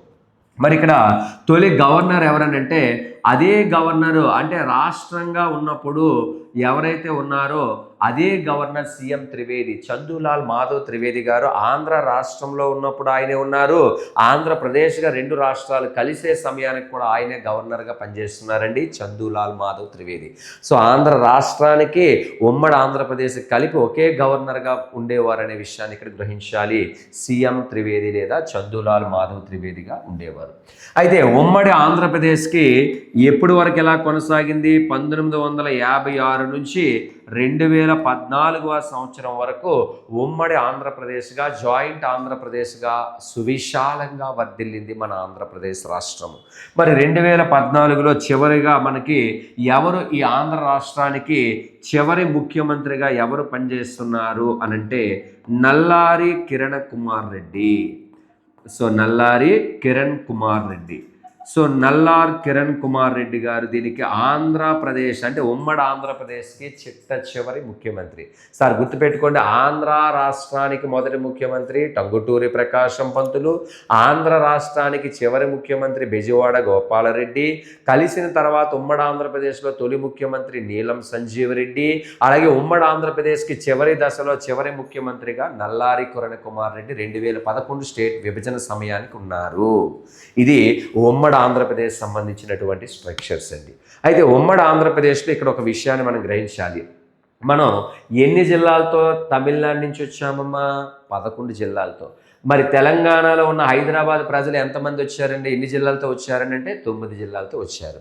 అయితే ఇక్కడ 11, 9, 20 జిల్లాలు ఉంటే 21వ జిల్లాగా మొత్తం ఉమ్మడి ఆంధ్రప్రదేశ్కి ఓన్లీ మన నవి ఆంధ్రప్రదేశ్లో అయితే మాత్రం 11 తర్వాత వచ్చిన 12వ జిల్లా ఏంటి, అలాగే 13వ జిల్లా ఏంటి, లేదా ఉమ్మడి ఆంధ్రప్రదేశ్లో 22 జిల్లాల నుంచి 23 జిల్లాలుగా వర్ధిల్లాయి. మరి ఇప్పుడు ఆ 20 నుంచి 23 జిల్లాలు ఏమున్నాయి ఉమ్మడి ఆంధ్రప్రదేశ్లో అనేది ఒక్కసారి మనం అబ్జర్వ్ చేస్తే చూడండి, ఇక్కడ ఉమ్మడి ఆంధ్రప్రదేశ్లో 21వ జిల్లాగా, సో 21వ జిల్లాగా మనకి ప్రకాశం అనే జిల్లా ఒంగోలుని కేంద్రంగా తీసుకొని, ప్రకాశం డిస్టిక్ని ఒంగోలు అనే దాన్ని కేంద్రంగా హెడ్ క్వార్టర్గా తీసుకొని ప్రకాశం అనే జిల్లాని 1970 ఫిబ్రవరి 2వ తేదీన ఈ జిల్లాని ఆవిర్భవించిందండి. అయితే ఇక్కడ విషయం ఏంటంటే, రాష్ట్రం తమిళనాడు నుంచి వచ్చి ఏర్పడిన ప్రత్యేక రాష్ట్రంలో తొలిసారిగా ఆవిర్భవించినటువంటి తొలి ఆంధ్రప్రదేశ్ జిల్లా ప్రకాశం జిల్లా. ఎవరి పేరు మీదుగా దీనికి పెట్టారు? ఆంధ్ర రాష్ట్రానికి తొలి ముఖ్యమంత్రిగా ఉన్నటువంటి టంగుటూరి ప్రకాశం పంతులు గారి పేరు మీదుగానే దీనికి ప్రకాశం అనే జిల్లాని పెట్టి దీనికి హెడ్ క్వార్టర్ లేదా ప్రధాన కేంద్రం ఒంగోలుగా తీసుకున్నారండి. ఇది ఉమ్మడి ఆంధ్రప్రదేశ్లో 21వ జిల్లాగా ప్రకాశం జిల్లాని 1970 ఫిబ్రవరి 2వ తేదీని తీసుకున్నారు. అయితే ఉమ్మడి ఆంధ్రప్రదేశ్ చూస్తే అలా కాకుండా ఓన్లీ మన ఆంధ్రప్రదేశ్ని మాత్రమే తీసుకొని తెలంగాణ మినహాయించి చూస్తే 11 జిల్లాలతో వచ్చిన మన ఆంధ్రప్రదేశ్కి ఇది 12వ జిల్లా అవుతుంది. అంటే ఇది 12వ జిల్లాగా మన ఆంధ్రప్రదేశ్కి, ఉమ్మడి ఆంధ్రప్రదేశ్కి అయితే 21వ జిల్లాగా మనం గుర్తుపెట్టుకోవాలండి. మరి ఉమ్మడి ఆంధ్రప్రదేశ్లో 22వ జిల్లాగా ఏ జిల్లా వచ్చిందంటే హైదరాబాద్ నుంచి వేరు చేయబడిన కొంత ప్రాంతాన్ని రంగారెడ్డి జిల్లాగా తీసుకొచ్చారండి. ఏంటినా? కొండా వెంకట రంగారెడ్డి, కేవి రంగారెడ్డి గారి పేరు మీదుగా దీనికి రంగారెడ్డి అనే జిల్లాని 1978 ఆగస్టు 15వ తేదీన ఈ జిల్లాని తెలంగాణ రాష్ట్ర భూభాగంలో ఏర్పాటు చేసుకున్నాం. ఎందుకు? తెలంగాణ కూడా మన దగ్గర కలిసి వచ్చింది కాబట్టి, ఉమ్మడి ఆంధ్రప్రదేశ్గా విలీనమైంది కాబట్టి ఉమ్మడి ఆంధ్రప్రదేశ్కి తెలంగాణలో మనకిది 22, అంటే తెలంగాణ అంటే ఉమ్మడి ఆంధ్రప్రదేశ్లో 22వ జిల్లాగా. ఓన్లీ తెలంగాణలో అయితే ఏం చెప్తాం చూడండి, ఆంధ్రప్రదేశ్లో అప్పటికే 11 జిల్లాలుంటే ఇది 12వ జిల్లా. అలాగే తెలంగాణ రాష్ట్రంలో 9 జిల్లాలుంటే ఇది ఇప్పుడు తెలంగాణకి ఎన్నో జిల్లా అవుతుందండి అని అంటే ఇది తెలంగాణలో ఇది 10వ జిల్లా అవుతుంది. ఎందుకంటే అప్పటికే 9 జిల్లాలతో మన దగ్గరికి వచ్చి ఏర్పడింది. ఆ 9 జిల్లాలుగా ఉన్న తెలంగాణ భూభాగం ఆంధ్రప్రదేశ్లో విలీనమైనప్పుడు 10వ జిల్లాగా తెలంగాణలో రంగారెడ్డి ఆవిర్భవించింది. కానీ మొత్తం ఉమ్మడి ఆంధ్రప్రదేశ్ పరంగా చూసుకుంటే 22వ జిల్లా. అలాగే తెలంగాణతో పక్కన పెడితే ఆంధ్రప్రదేశ్లో 11 జిల్లాలతో కలిసి ఉన్నప్పుడు మనకి 13వ జిల్లాగా లేదా ఉమ్మడి ఆంధ్రప్రదేశ్లో 21వ జిల్లాగా ప్రకాశం జిల్లా ఏర్పడింది. మరి చిట్ట చివరి జిల్లా ఉమ్మడి ఆంధ్రప్రదేశ్లో చిట్ట చివరి జిల్లా ఏదమ్మా అని అడిగితే, ఉమ్మడి ఆంధ్రప్రదేశ్లో చిట్ట చివరి జిల్లా ఏదని అడిగితే విజయనగరం జిల్లా అండి. మరి ఉమ్మడి ఆంధ్రప్రదేశ్లో ఉన్నటువంటి చిట్ట చివరి విజయనగరం అనే జిల్లా ఎప్పుడు ఆవిర్భవించిందని అంటే 1979 జూన్. ఇక్కడ మన ఉమ్మడి ఆంధ్రప్రదేశ్గా ఉన్న రాష్ట్రంలో ఒకటి తెలంగాణ రాష్ట్రంగా ఆవిర్భవించిందండి. ఒకటి తెలంగాణ రాష్ట్రంగా ఆవిర్భవిస్తే మరొకటి ఎలా ఏర్పడిందనంటే మరొకటి నవ్యాంధ్రప్రదేశ్ రాష్ట్రంగా ఆవిర్భవించిందండి. అంటే మళ్ళీ 2 ముక్కలైంది. ఆల్రెడీగా 2 భూభాగాలుగా ఉన్నటువంటి హైదరాబాద్ అనే ప్రాంతము, ఆంధ్ర రాష్ట్రం అనే ప్రాంతము కలిపి ఉమ్మడి ఆంధ్రప్రదేశ్ లేదా జాయింట్ ఆంధ్రప్రదేశ్గా 1956 నవంబర్ 1న ఏర్పడితే మళ్ళీ 2014లో ఇవి మళ్ళీ 2 ముక్కలుగా 2 రాష్ట్ర భూభాగాలుగా విభజన జరిగింది లేదా మళ్ళీ స్టేట్ బైఫర్ఫికేషన్ జరిగిందండి. ఎప్పుడు జరిగింది అని అంటే ఇక్కడ అబ్జర్వ్ చేస్తే 2014 జూన్ 2వ తేదీన జూన్ 2 2014 జూన్ 2న మళ్ళీ కేంద్రంలో కేంద్ర కాంగ్రెస్ పార్టీ మళ్ళీ ఇక్కడ రాష్ట్రాల విభజన కోసం, ఈ రెండు తెలుగు రాష్ట్రాల విభజన కోసం శ్రీకృష్ణ అనే కమిటీని నియమించి, శ్రీకృష్ణ ఇచ్చినటువంటి కమిటీ రిపోర్టు ప్రకారం, కేంద్ర కాంగ్రెస్ ప్రభుత్వం మెజార్టీ నిర్ణయాల ప్రకారం మళ్ళీ ఉమ్మడి ఆంధ్రప్రదేశ్లో ఉన్నటువంటి రెండు భూభాగాల్ని వేరు చేసి, పూర్వం హైదరాబాద్ రాష్ట్రంగా వచ్చినటువంటి రాష్ట్రాన్ని తెలంగాణ రాష్ట్రంగా ఏర్పాటు చేశారండి. ఎప్పుడు అనంటే 2014 జూన్ 2న, జూన్ 2వ తేదీన ఆవిర్భవించింది. ఇది చాలా ఇంపార్టెంట్ అండి. అయితే తెలంగాణ రాష్ట్రం 2014 జూన్ 2న ఆవిర్భవిస్తే, ఈ తెలంగాణకి హైదరాబాద్ని కేంద్రంగా లేదా హైదరాబాద్నే రాజధానిగా, తొలి రాజధానిగా ఉంచారు. ఆ తెలంగాణ రాష్ట్రానికి తొలి హైకోర్టుగా కూడా మళ్ళీ అక్కడే అదే ప్లేస్ని కంటిన్యూ చేసి హైదరాబాద్ ఉంచారు. ఇది ఎన్ని జిల్లాలుగా ఏర్పడిందంటే, పూర్వం 9 జిల్లాలతో వచ్చినటువంటి హైదరాబాద్ నిజాం ప్రాంతం దగ్గర ఉన్న నిజాం హైదరాబాద్ రాష్ట్రము ఇప్పుడు రంగారెడ్డి ఏర్పడింది కాబట్టి 9+1 10 జిల్లాలతో తెలంగాణ రాష్ట్రము ప్రత్యేక రాష్ట్రంగా విభజన ఏర్పాటు జరిగింది. దీన్నే తెలంగాణ స్టేట్ బైఫర్ఫికేషన్ అని పిలుస్తారండి. So Telangana state bifurcation from Andhra Pradesh. ఏ రాష్ట్రం నుంచి విభజన జరిగింది? ఆంధ్రప్రదేశ్ నుంచి. ఎప్పుడు విభజన జరిగింది అని అంటే 2014 జూన్ 2న ఏర్పడింది. అయితే ఇది ఏ రాజధానిని ఏర్పాటు చేసుకుందంటే, సేమ్ పాత రాజధాని హైదరాబాదే వాళ్ళకి రాజధాని. హైకోర్టు కూడా సేమ్ హైదరాబాద్నే హైకోర్టుగా ఉంచుకున్నారు, అక్కడే ఉంచుకున్నారండి. ఎన్ని జిల్లాలతో ఏర్పడింది అంటే, ఇది ఆ గతంలో 9 జిల్లాలతో వచ్చి రంగారెడ్డి అనే జిల్లా 1978 ఆగస్టు 15 ఏర్పడింది కాబట్టి ఇప్పుడు 10 జిల్లాలతో ఏర్పడింది. మరి దీనికి తొలి ముఖ్యమంత్రి ఎవరు అని అడిగితే కేసీఆర్ గారండి. ఎవరికి కేసీఆర్ గారి పూర్తి పేరు ఏంటంటే కల్వకుంట్ల చంద్రశేఖరరావు గారు దీనికి తొలి ముఖ్యమంత్రిగా నియమితులైనారు. మరి ఇక్కడ రెండో ముఖ్యమంత్రిగా, ప్రజెంట్ ముఖ్యమంత్రిగా ఎవరున్నారని అడిగితే యనమల రేవంత్ రెడ్డి గారు ఉన్నారండి. ఎవరండి అంటే యనమల రేవంత్ రెడ్డి గారు. సో ఇక్కడ తెలంగాణకి ఫస్ట్ చీఫ్ మినిస్టర్ ఎవరని అడిగితే కల్వకుంట్ల చంద్రశేఖరరావు. అలాగే present Telangana sitting chief minister లేదా ప్రస్తుత తెలంగాణ రాష్ట్ర ముఖ్యమంత్రి ఎవరని అడిగితే యనమల రేవంత్ రెడ్డి గారు పనిచేస్తున్నారు. అలా ఏర్పడినటువంటి తెలంగాణ ఇప్పుడు ఎన్ని జిల్లాలుగా వర్ధిల్లుతుంది అని అంటే, ప్రస్తుతం తెలంగాణలో 33 జిల్లాలతో తెలంగాణ రాష్ట్రం అనేది ఏర్పాటు జరిగి సువిశాలంగా వర్ధిల్లుతూ ఉన్నది. మరి మన నవ్యాంధ్రప్రదేశ్ రాష్ట్రం విడిపోయినటువంటి తెలంగాణ వెళ్ళిపోయిన తర్వాత మిగిలినటువంటి అవశేష ఆంధ్రప్రదేశ్ రాష్ట్రాన్ని, ఎప్పుడైతే తెలంగాణ విభజన జరిగిపోయిందో, తెలంగాణ బైఫర్ఫికేషన్ జరిగిపోయిందో, మనం మిగిలిపోయినటువంటి అవశేష ఆంధ్రప్రదేశ్ మిగిలిపోయిన పార్ట్ ఏదైతే ఉందో దానినే మనం నవ్యాంధ్రప్రదేశ్గా పిలుస్తున్నామండి. ఇది 2014 జూన్ 2 నుంచి జూన్ 8వ తేదీ వరకు రాష్ట్రపతి పాలన కొనసాగి, జూన్ 8వ తేదీని శ్రీ నారా చంద్రబాబు నాయుడు తొలి ముఖ్యమంత్రిగా నవ్యాంధ్రప్రదేశ్కి ఎన్నిక కావడంతో రాష్ట్ర పరిపాలన విభాగాన్ని దేశ పరిపాలన విభాగంలో విలీనం చేస్తూ ఒక ప్రత్యేక రాష్ట్రంగా తీసుకోవడం జరుగుతుంది. మరి రాష్ట్రానికి తొలి హైకోర్టు ఎక్కడ ఏర్పాటు చేశారు అని అంటే, తొలి హైకోర్టుని అమరావతి దగ్గర ఏర్పాటు చేశారు. అలాగే నవ్యాంధ్రప్రదేశ్ రాజధాని కూడా ఏంటి అని అడిగితే అమరావతి అనేది మనకి తొలి రాజధాని అండి. దీన్ని 2015 ఏప్రిల్ 27 ఆ టైంలో మనకి ద పీపుల్స్ క్యాపిటల్ అనే పేరుతో దీన్ని రాజధానిని Amaravati the final capital of ఆంధ్రప్రదేశ్గా ఏర్పాటు చేసుకొని శంకుస్థాపన చేశారు నరేంద్ర మోడీ గారు.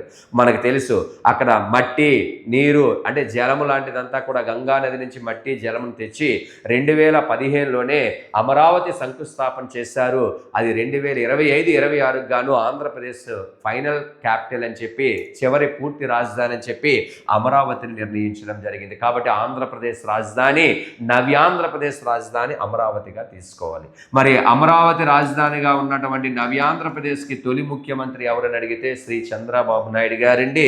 రెండో ముఖ్యమంత్రి ఎవరనంటే వైఎస్ జగన్మోహన్ రెడ్డి గారు. రెండో ముఖ్యమంత్రిగా జగన్మోహన్ రెడ్డి గారు పనిచేయడం జరిగింది. మరి ప్రస్తుత ముఖ్యమంత్రిగా ఎవరు పనిచేస్తున్నారంటే సిబిఎన్ గారే మళ్ళీ పనిచేస్తున్నారండి. సో ఇది ఉమ్మడి ఆంధ్రప్రదేశ్గా ఎప్పుడు ఉండేది, ఉమ్మడి ఆంధ్రప్రదేశ్కి తొలి ముఖ్యమంత్రి ఎవరు, ఉమ్మడి ఆంధ్రప్రదేశ్కి చివరి ముఖ్యమంత్రి ఎవరు, ఆ మద్రాసు నుంచి ఆంధ్ర రాష్ట్రం ఎలా ఏర్పడింది, ఆంధ్ర రాష్ట్రం ఆంధ్రప్రదేశ్గా ఎలా రూపుదిద్దుకుంది, ఆంధ్రప్రదేశ్ మళ్ళీ ఎలా విడిపోయింది, ఈ విభజన ఏ చట్టం ద్వారా జరిగిందంటే 2014 స్టేట్ బైఫర్ఫికేషన్ యాక్ట్ 2014 రాష్ట్ర పునర్విభజన చట్టాన్ని అనుసరించి తెలంగాణ ఎలా వెళ్ళిపోయింది, ఎలాంటి స్ట్రక్చర్తో ఉంది, నవ్యాంధ్రప్రదేశ్ ఎలా వెళ్ళిపోయింది, దీని రాజధాని ఏంటి, దీని యొక్క హైకోర్టు ఏంటి, దీని తొలి ముఖ్యమంత్రి ఎవరు, అలాగే ఇది ఏంటి అనే దాని గురించి చూస్తున్నాం. మరి ఇప్పుడు ఎన్ని జిల్లాలతో వెళ్ళిపోయిందండి అని అంటే నవ్యాంధ్రప్రదేశ్ ఆ రోజుకి 13 జిల్లాలతో వెళ్ళిపోయిందండి. ఎందుకంటే గతంలో మనం తమిళనాడు నుంచి వచ్చినప్పుడు 11 జిల్లాలతో వచ్చాం. తర్వాత 12వ జిల్లాగా ప్రకాశం అనే జిల్లాని 1978 ఫిబ్రవరి 2ని తీసుకున్నాం. 13వ జిల్లాగా విజయనగరం అనే జిల్లాని 1979 జూన్ నెలలో మనం తీసుకున్నాం. అయితే ఇక్కడ 13 జిల్లాలతో ఉన్నటువంటి ఈ నవ్యాంధ్రప్రదేశ్ ప్రస్తుతం మనకి ఎన్ని జిల్లాలుగా ఉంది అని అడిగితే 28 జిల్లాలుగా రాష్ట్ర కూటమి ప్రభుత్వం దీన్ని పరిగణలోకి తీసుకుని సువిశాలంగా వర్ధిల్లేటట్టుగా దీని పరిపాలన చేస్తుంది. అంటే ప్రస్తుతం తెలంగాణ రాష్ట్రంలో ఉన్న జిల్లాలు సంఖ్య 33. గతంలో మనకున్నటువంటి జిల్లాలు 10 ఉండేవి, ఇప్పుడు 33 ఉన్నాయి.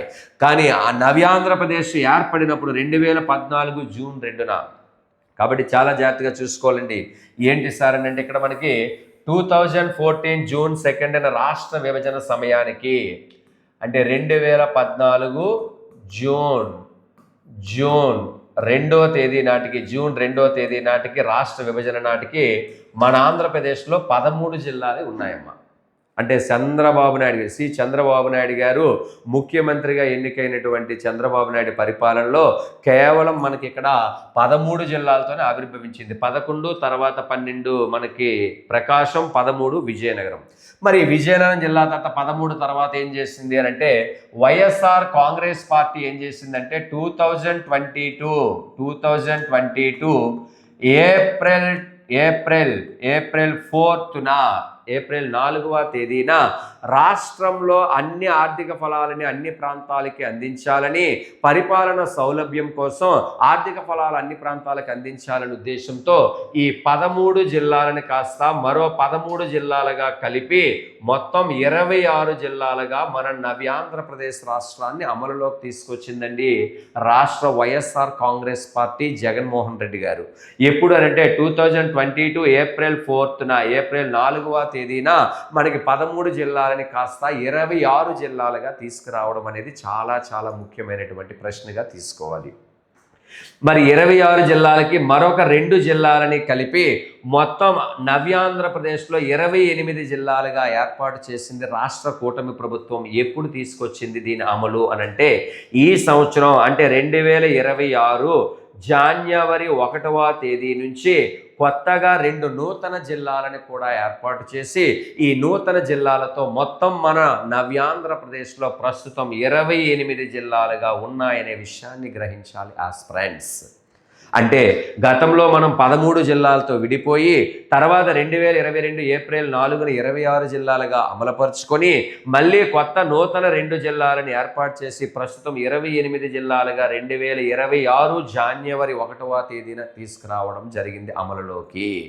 ఏంటి కొత్తగా వచ్చినటువంటి 2 జిల్లాలు పేర్లు ఏంటి సార్ అంటే ఆ కొత్తగా వచ్చినటువంటి జిల్లాలు ఏంటంటే అల్లూరి సీతారామరాజు జిల్లా నుంచి ఏర్పడినటువంటి ఒక కొత్త జిల్లా పోలవరం అనే జిల్లాని కొత్తగా 2026 జనవరి 1న తీసుకున్నారు. అల్లూరి సీతారామరాజు జిల్లా నుంచి వేరుపరిచి ఒక కొత్త జిల్లాగా పోలవరం. అయితే దీని యొక్క ప్రధాన కేంద్రము ఏంటి అనే దాని గురించి కూడా మీకు చెప్తానండి, రంపచోడవరం. మరొక జిల్లా ఏంటని అడిగితే ప్రకాశం జిల్లా నుంచి వేరు చేయబడినటువంటి మరొక జిల్లా ఏంటని అడిగితే మార్కాపురం అనే జిల్లాని ఏర్పాటు చేశారు. దీని యొక్క హెడ్ క్వార్టర్ కూడా మార్కాపురమే. అంటే పోలవరం అనే ఒక నూతన జిల్లాని, మార్కాపురం అనే ఒక నూతన జిల్లాని తీసుకోవడం వల్ల ఈ 2 న్యూ డిస్ట్రిక్ట్స్ ఫార్మేషన్ జరగడం వలన ప్రస్తుతం మన నవ్యాంధ్రప్రదేశ్లో 28 జిల్లాలుగా వర్ధిల్లుతుంది. చెబుతుంది రాష్ట్ర కూటమి ప్రభుత్వం అనే విషయాన్ని గ్రహించాలి ఆస్పిరెంట్స్. సో ఇదంతా ఆంధ్ర రాష్ట్రం ఎక్కడుండేది, ఆంధ్ర ప్రజల గురించి తెలియచేసే గ్రంథాలేంటి, వేదాలేంటి, వాళ్ళు గంగానది ఉపనదైన యమునా నది నుంచి తమిళనాడు మద్రాస్కి ఎలా వచ్చారు, మద్రాస్ నుంచి లాంగ్వేజ్ ఓరియంటెడ్గా ఆంధ్ర స్టేట్గా ఎలా ఫార్మేషన్ జరిగింది, హైదరాబాద్తో కలిసి ఆంధ్రప్రదేశ్గా ఎలా రూపుదిద్దుకుంది, మళ్ళీ 2014 శ్రీకృష్ణ కమిటీ మరియు 2014 రాష్ట్ర పునర్విభజన చట్టాన్ని అనుసరించి ఆంధ్ర తెలంగాణ విభజన ఎలా జరిగింది, ఏ విధంగా జరిగింది, ఎన్ని జిల్లాలతో జరిగింది, ఏ ముఖ్యమంత్రులతో జరిగింది, ఇప్పుడు ప్రస్తుతం ఇక్కడ ఎన్ని జిల్లాలు ఉన్నాయి, అలాగే మన నవి ఆంధ్రప్రదేశ్లో ఎన్ని జిల్లాలు ఉన్నాయి అనేది ఒక ఆంధ్రప్రదేశ్ రాష్ట్ర చరిత్ర నేపథ్యాన్ని ముందు క్లాసుల్లో మీకు ఇక్కడ డిస్కస్ చేస్తూ ఉన్నాను. అయితే ఇప్పుడు మనకి ఆంధ్రప్రదేశ్ రాష్ట్రం యొక్క నైసర్గిక స్వరూపము ఏదైతే ఉందో, సో ఆంధ్రప్రదేశ్ రాష్ట్రం యొక్క నైసర్గికం ఏదైతే ఉందో దానికన్నా ముందు మనకి ఇక్కడ ఫస్ట్ చాప్టర్గా ఆంధ్రప్రదేశ్ రాష్ట్రం యొక్క జియోగ్రఫీలో యూనిట్ 1లో ఆంధ్రప్రదేశ్ రాష్ట్రం యొక్క ఉనికి, క్షేత్రీయ అమరిక అనేటువంటి మొదటి జియోగ్రఫీ చాప్టర్లోకి ఇప్పుడు వెళ్తాము. అంటే ఇప్పటి వరకు ఏం డిస్కస్ చేసాం, ఆంధ్ర స్టేట్ అంటే ఏంటి, ఎలా ఫార్మేషన్ జరిగింది, ఏ విధంగా ఏర్పడింది, ఎప్పుడు ఏర్పడింది, ఎన్ని జిల్లాలతో ఏర్పడింది, ఏ కమిటీలు, ఏ ఉద్యమాలు, ఏ ప్రాణత్యాగాలతో ఆంధ్ర రాష్ట్రం, ఆంధ్రప్రదేశ్, ఆంధ్ర రాష్ట్రాలు కాస్త ఇప్పుడు నవ్య ఆంధ్రప్రదేశ్గా ఉన్నాయనేటువంటి ఒక చరిత్ర నేపథ్యాన్ని, హిస్టారికల్ బ్యాక్గ్రౌండ్ని మీకు ఒక స్మార్ట్ వ్యూలో చూపించడం జరిగింది. అయితే ఎందుకు అంత క్లియర్గా సింపుల్గా చెప్పానంటే అదంతా ఏపీ హిస్టరీలో వస్తుంది, కానీ ఏపీ జియోగ్రఫీలోకి ఈ యూనిట్లోకి వెళ్ళడానికి ముందు అదంతా కంటెంట్ తెలుసుకోవాలి కాబట్టి ఈ వీడియోలో దాన్ని చెప్పడం జరుగుతుంది. ఓకేనా, రైట్. ఇప్పుడు మనం ఆంధ్రప్రదేశ్ రాష్ట్రం యొక్క ఉనికి, క్షేత్రీయ అమరిక అనేటువంటి మొదటి పాఠ్యాంశాన్ని ప్యూర్ జియోగ్రఫీలో చాలా డీటెయిల్డ్గా బ్రీఫ్గా డిస్కస్ చేయడానికి వెళ్దాం.